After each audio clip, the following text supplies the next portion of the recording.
Hello again, Lori here. I have a thrift haul today from the online stuff that I purchased. So I have, and this whole box that I have that I'll be showing probably in 2 videos was, well, $28 and change. So I have standard pasteurized milk caps. There's a whole bag of them here. I haven't counted them, so I have no idea how many there are. Quite a few. So they'll be going into some journals for sure. Probably every journal. And then, oh boy, let me get this out. This is a whole box of ephemera. I don't even know if I'll be able to do it justice. This here auction sale from 1945, I will be framing and putting in our house.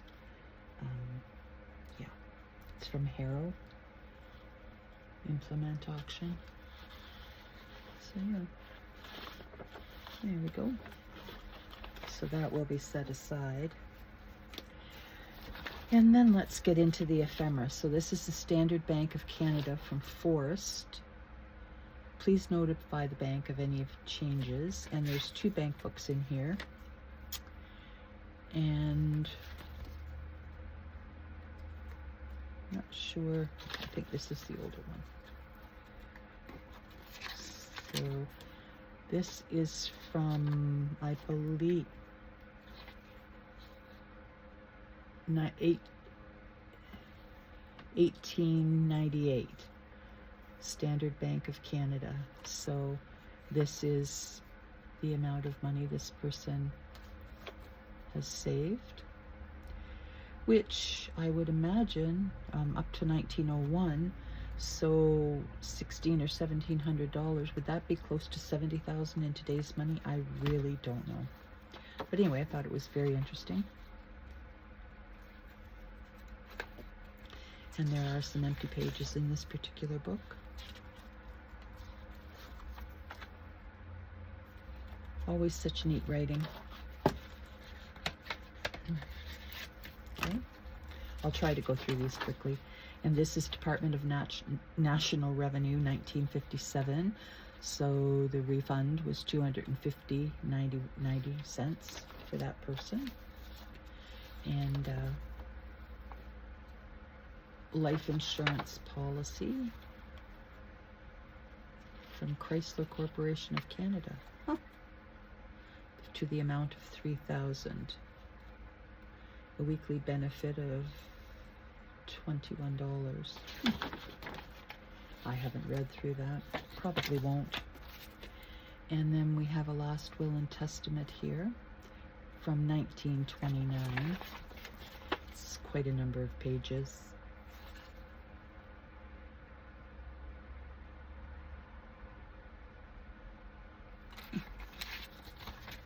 Yeah. And then this here is the pension board. So somebody in 1947 had sent through their birth certificates, so I guess they could be registered for the pension fund.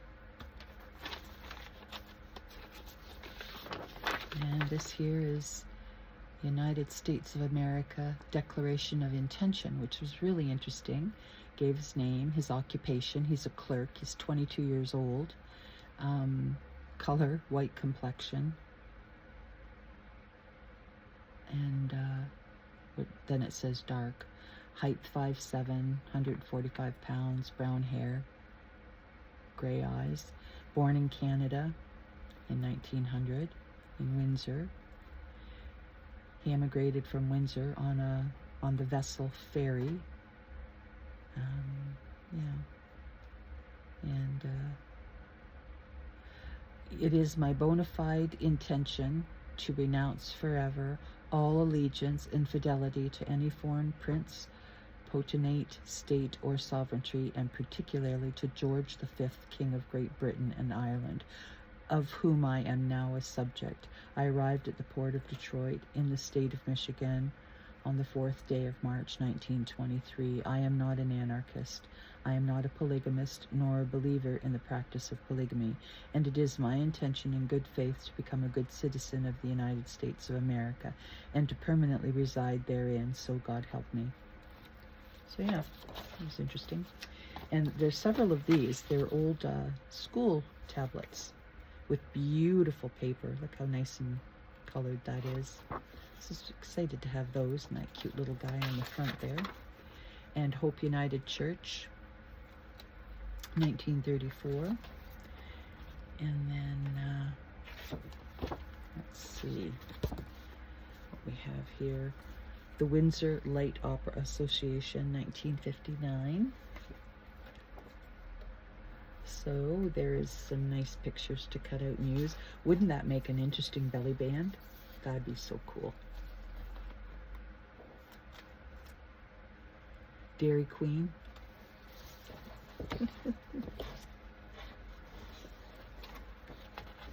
Oh dear. And then some more of these school books. A couple on horseback. Fishing. They haven't been used, so. And this is Bath, history of Bath. Nice map on the back there. But there's some interesting photographs in here to harvest. Beautiful old church. So yeah. There we go. And Postal Zone Directory for Detroit, Michigan. So these are kind of cool to pull for pages. So that's interesting. And Windsor, our hometown. Address to the Rotary Club of Windsor, 1962.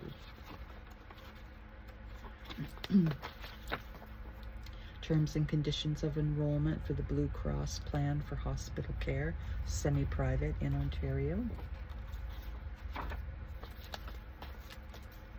Union Agreement, 1947. General Shop Rules for Truscott Steel Company in Canada. And beautiful big envelope here. Toronto, Ontario Office, International Correspondence School. And 4-H Club members entertain. I don't know. I haven't opened this up. Looks like it had been for sale somewhere for $6. And then all got lumped in with this big box of treasures.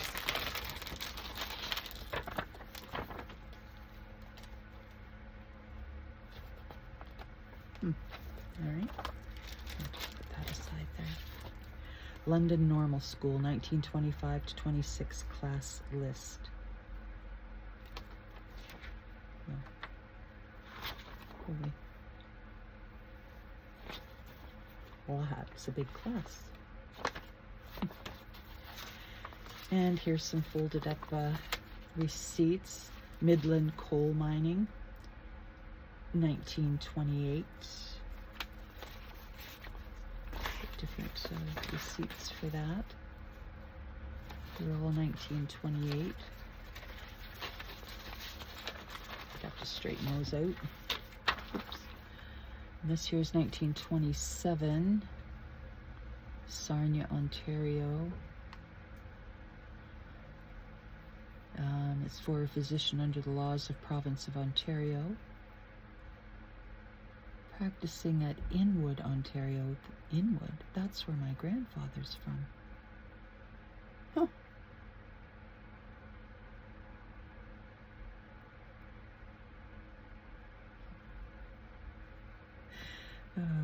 Examined Mrs. Robert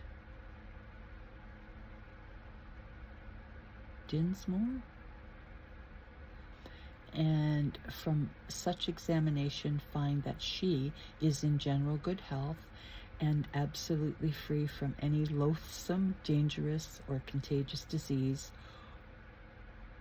or mental or physical defects which will affect her ability to earn a living and is free of any symptoms of leprosy, I can't read that word there, syphilis, the plague, tubercular affection of any kind, and also free of body parasites and their eggs.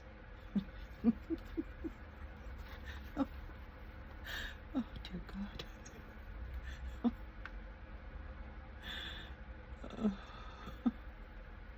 It's a duty as a registered and qualified physician under the laws. Oh. Mrs. Robert. I don't know, is it Dunsmore? Loosemore? No, that's not Loosemore. That's my family's last name. Anyway, that is interesting. Shipping bill for goods as stores. So it's just the 1959. And this here is from 1982.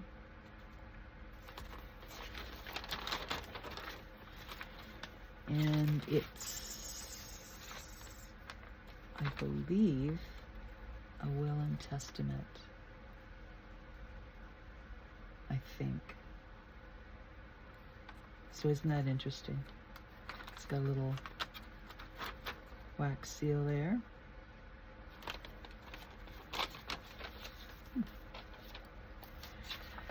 And then these here, the voice of experience, Dr. Pinkham's vegetable compound, confessions of one's past. So I'm not sure.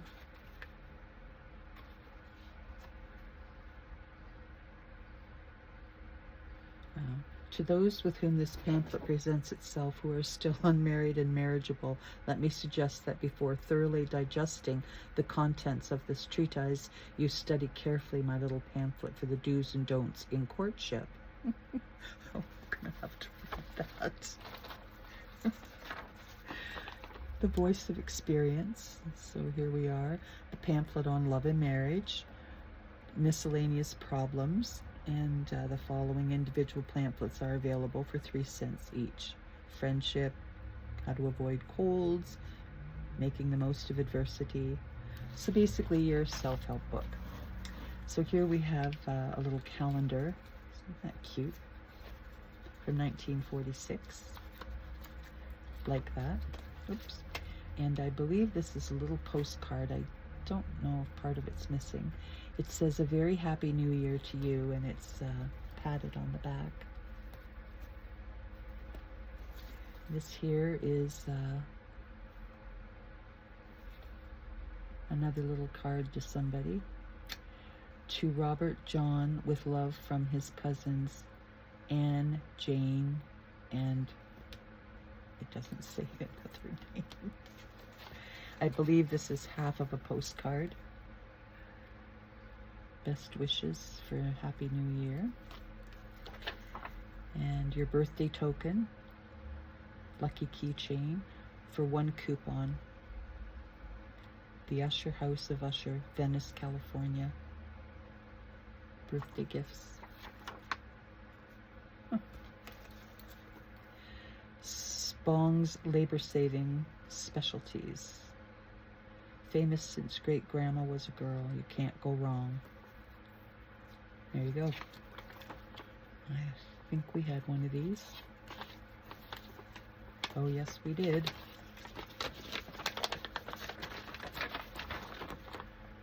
My sister probably still has it.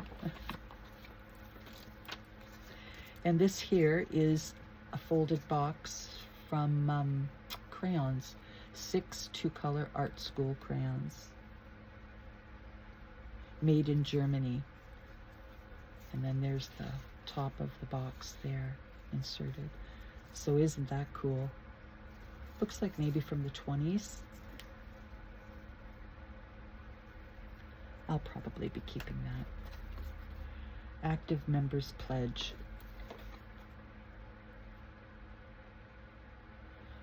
Okay. And the Partridge Family book, The Stolen Necklace. All right. And Pioneer Photo Services.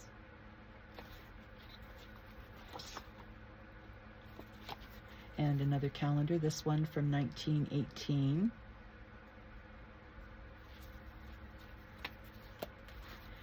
And an envelope from 1909. Look at that writing. Oh gosh. It's Amherstburg, Ontario. To Mr. Royas, I can't read that, Esquire. Empire Buffet and Cafe, Buffalo, New York. Imported and domestic cigars. Choice brands of wine and liqueurs.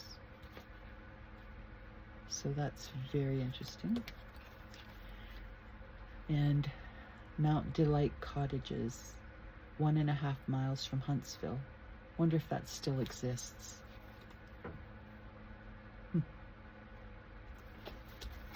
And a picture, a postcard actually, so of this lovely gentleman. And this here, all I did was hug a little, and it's a bear tied to a tree. I can't make out what, I think it says no hugging allowed. And then it has this tag, greetings, postage 1.5 cents, from Big Tree, California. So it's kind of sad, the bear's tied up to the tree. And it has a kind of a spongy feel to it. It's strange. And Bellengrath Gardens, whoops. Charm of the Deep South. Ooh, that's pretty. And Visit Marine Studios, Marineland, Florida.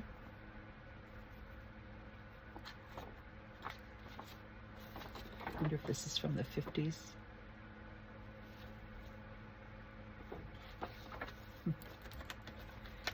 And we're getting down here. Florida's finest attractions.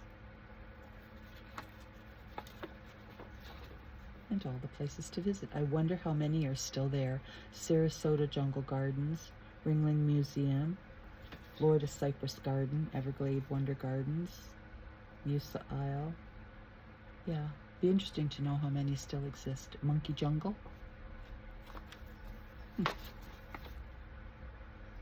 That's a nice pamphlet. And oh, the last piece is the London Free Press, 1867. So some advertising bits on here. Have you seen tremendous stock of summer tweeds at the New York store? All right, so that's the box of ephemera from the box that I paid $30 for. And I will, there's a whole bunch of magazines to do next. Anyway, I'll talk to you later. Bye-bye.